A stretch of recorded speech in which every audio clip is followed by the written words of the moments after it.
Sumipa sa danger level ang heat index o yung damang init sa Metro Manila at iba pang lugar sa bansa ngayong araw. Ayon sa Pag-asa, posibleng pang magtagal hanggang sa susunod na buwan ang matinding init ng panahon. Nasa frontline balitang yan si Camille Samonte.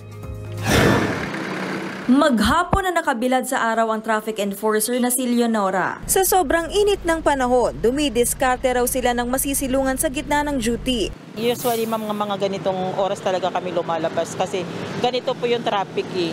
Mag-uumpisa po ng alas 4 hanggang mamaya na po kami alas 10. Ang mga delivery rider naman gaya ni Jervis at Jeffrey, no choice daw lalo't mas marami raw order tuwing tanghali. Nasanay na ako, ma'am. Oo. Kasi ito talaga yung ano ko eh. Trabaho eh. Nagpapalit lang ako ng damit.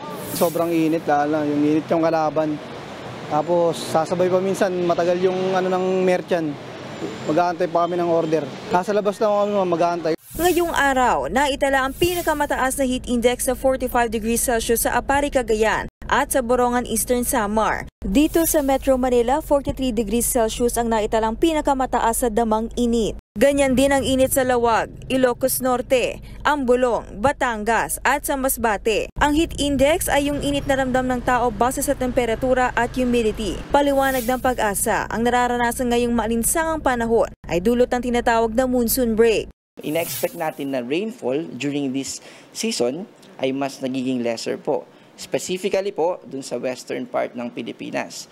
Nakadagdag din daw ang relative humidity kaya mas mainit ito sa pakiramdam. Amount ng water na suspended sa ating air. At kapag po mas mataas yung relative humidity, mas maaari na mas mainit po yung nararamdaman ng tao dahil yung water o yung pawis natin ay hindi agad nag-evaporate. Pero sa gabi may tiyansa pa rin umulan dahil sa localized thunderstorms. Magtatagal ang monsoon break sa katapusan ng Setyembre o hanggang unang linggo ng Oktubre. Sa Nobyembre naman magsisimula ang amihan season o yung malamig na simoy ng papalapit na Kapaskuhan. Nagbabalita mula sa Frontline, Camille Samonte, News 5. Mga kapatid, Ed Lingaw po, maging maalam at may pakialam sa mga napapanahong balita sa ating bansa. Para sa mas malalimang pagtalakay at paghimay sa mga issue at headlines, tumutok lamang at pag-subscribe sa social media pages ng News 5.